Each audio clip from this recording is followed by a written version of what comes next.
Discipline is when you take the battery of willpower and you squirt that extra juice to make up the difference. Your motivation's only getting you so far. Usually it's far enough.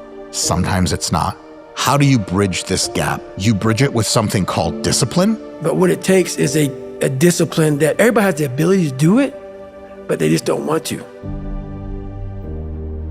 Our mind may tell us it's easier to oversleep or not go to the gym, but at the end of the day, discipline can be practiced. It's not difficult. But for some reason, I think when it comes to internal stuff, willpower, habits, discipline, because you can't see it, because it feels like it's part of your sense of self. And I think that limits maybe people's understanding of how much they can move that and lift the ceiling. We think that discipline sucks, like not getting to eat everything you want, not getting to do everything you want. We think discipline is a punishment, but actually nobody has a shittier life than a person who has no self-control, no boundaries, no rules. What are you going to get without discipline? Are you going to be in good physical shape without discipline? Are you going to be financially successful without discipline? No. If you want to make progress in your life, you got to have discipline. It's a discipline, it's a regimen. It was a choice I made. And the choice I made was, what are you willing to sacrifice? What are you willing to give up to find every bit of who you are as a human being? And I was willing to give everything to do that. There is a bridge from what you see in your head to what you hold in your hand. And that bridge is called discipline. We're talking about pressing and pushing towards something despite difficulty, despite delay, despite distractions, despite the doubters, despite the naysayers. This is somebody who perseveres, who has an unwavering tenacity to achieve what it is that they see in their head. We do what we hate like we love it. That's what discipline looks like. Okay, what you need to know about discipline is 3 things. If you do the 3 things from the next part of this video, you can accomplish anything you want to in life. Okay, so write this down. 3 things. The first one starts with the importance of getting enough sleep and planning your day the night before. You can't be disciplined if you're tired and if you don't have a clear plan for your day. So the first thing I need you to hear is to get enough sleep and make a plan for your day. Sleep is this tremendously important period of life because it resets our ability to be focused, alert, and emotionally stable in the wakeful period. So we can't really talk about wakefulness, focus, motivation, mood, well-being without thinking about sleep. Optimizing what we're doing during the day is going to help us to actually sleep better at night. And that's really the key. So good night of sleep starts the moment that you wake up in the morning. When you sleep better, your entire day is better. When you sleep better, your life is better. Until you are sleeping long enough and deeply enough, 80% of the nights of your life, you are functioning suboptimally. And what's the biggest risk then if we're not getting enough sleep? Deficits in learning, deficits in the immune system. We need to sleep enough. Now, what's enough sleep? Enough sleep has been argued it's 6 hours, other people it's 7 hours, other people it's 8 hours. It's basically waking up without an alarm clock and feeling rested. Okay, the second thing I need you to hear is the importance of time blocking your day and especially your morning. Don't miss this one. It's not about making long to-do lists. It's about being very intentional with your day. What does your morning routine look like at the moment? Morning routine is wake up, try and get as much natural light as you can in the morning hours, whenever it is that is for you, especially the first 3 hours after waking. I hydrate, I drink water, and then I do everything I can to not do email, not do social media, and to take care of a few critical tasks. These days, I have this obsession with trying to do one cognitively hard thing a day, and one physically hard thing a day. I try and get my brain into kind of a linear mode. I try and narrow that aperture. Because if I don't, the distraction that's created by social media and interactions with others can kind of wick out into the rest of the day. So I'm not necessarily trying to finish something in that time, but I try and do something challenging. I experience great pleasure from battling through something mentally challenging. So this is something I observed in myself, which is that from 6 a.m. until noon, my brain is very capable, my body is very capable of doing certain things far more easily than at other times of the 24-hour cycle. So I consider that sort of the first phase of my day. Sometimes I'm up by 6, sometimes it's 7, sometimes it's 8. Usually it's about 6:30. So I consider that one opportunity block. The second opportunity block, because I eat lunch typically around noon, between 1 and 6 p.m. So second opportunity block. And then the third is between 6 p.m. and bedtime, which for me typically is 10:30, but sometimes late. I mean, you have to live. I mean, come on.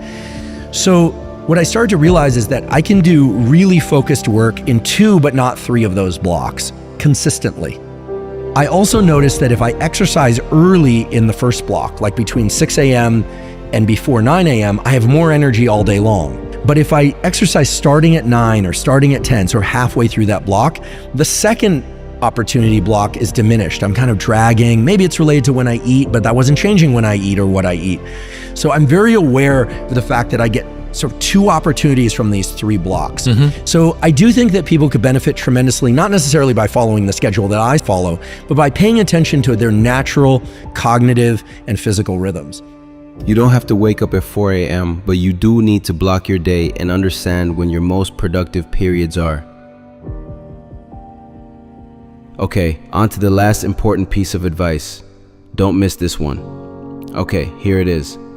Strive to be an emotionally mature person. And one way of doing that is by forcing yourself to do hard things. Practice discomfort every single day.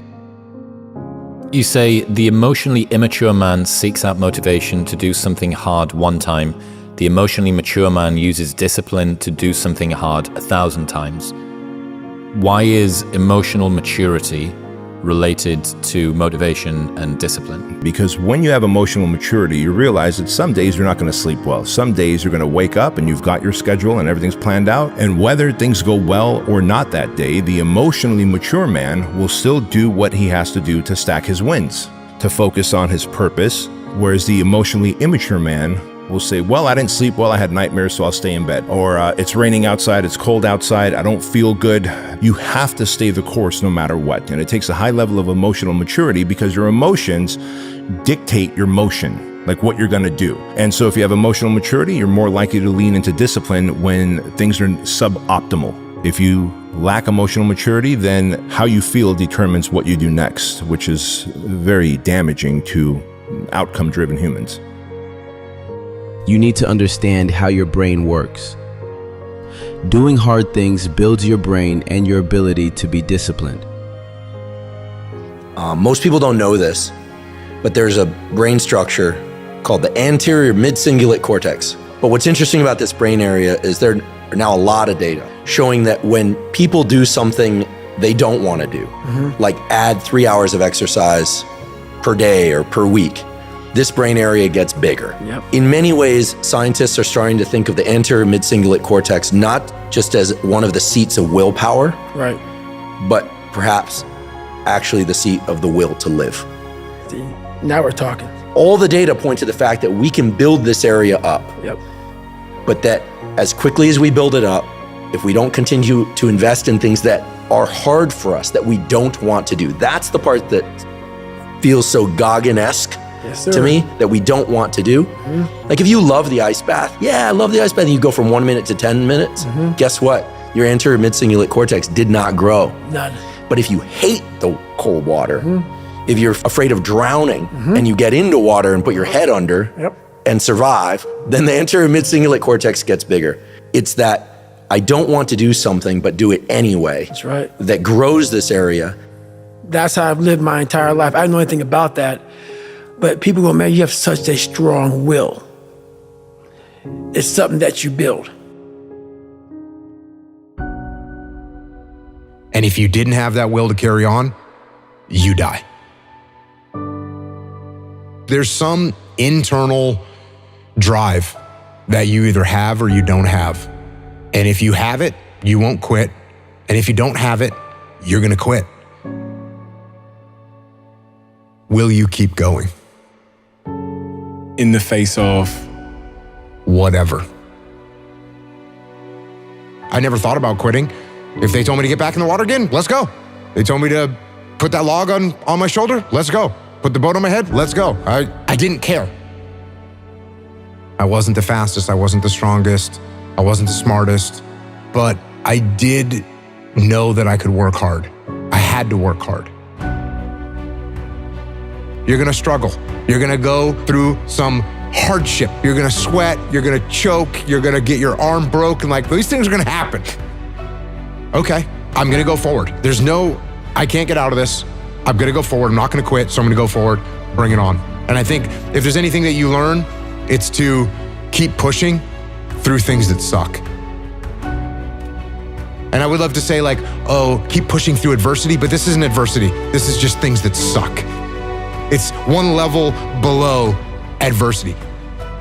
Adversity is when you're having a challenge. This is just something that's gonna suck, and you're gonna have to push through it. But it's like, oh, do you want to do this or not? Which is what I think a lot of it boils down to. Do you actually want to do this or not? But the vast majority of people, they quit, but they don't usually say that. And even in their mind, they probably don't believe it. They probably believe, well, it was my leg, and once my leg was hurting, I knew I was gonna have a hard time on the runs, and since I wasn't gonna be able to make the runs, that's why I quit. But it wasn't really quitting, it was because of my leg. You're talking there about people making excuses. What have you come to learn about the nature of excuses? Your excuses will destroy you and take everything that you ever wanted from you if you let them. When your excuses make you feel a little bit better about the fact that you didn't execute on what you needed to execute on, then they can make you feel better, but they're not helping you. They're not helping you at all. When the excuses all go away and people can actually confront the fact that this is all because of me, it hurts, but is also unbelievably empowering, because if these problems are because of me, then I'm capable of fixing these problems. It was a guy who was, going through hardship with his job, with his marriage, and the marriage was coming to an end. The job was going to come to an end as well. And he's out there and doesn't know what to do. And the analogy that I set up for him is, if I'm in the woods, which is where you are right now, you're in the woods and you don't know where to go because the wife's not there anymore, the job's not there anymore, you don't know where to go right now. So if you're in the woods and you don't know where to go, start walking. You got to start walking, because the perspective's not going to change. You have to start moving forward. You have to start taking steps in order to improve your vision, improve your perspective, change your perspective, make some kind of progress. And worst case scenario, you figure out that you walked the wrong direction. Okay, now you can go walk in the other direction. And that's going to be fine. But standing there lost and not doing anything is just waiting to die, waiting to starve to death. Don't let that happen.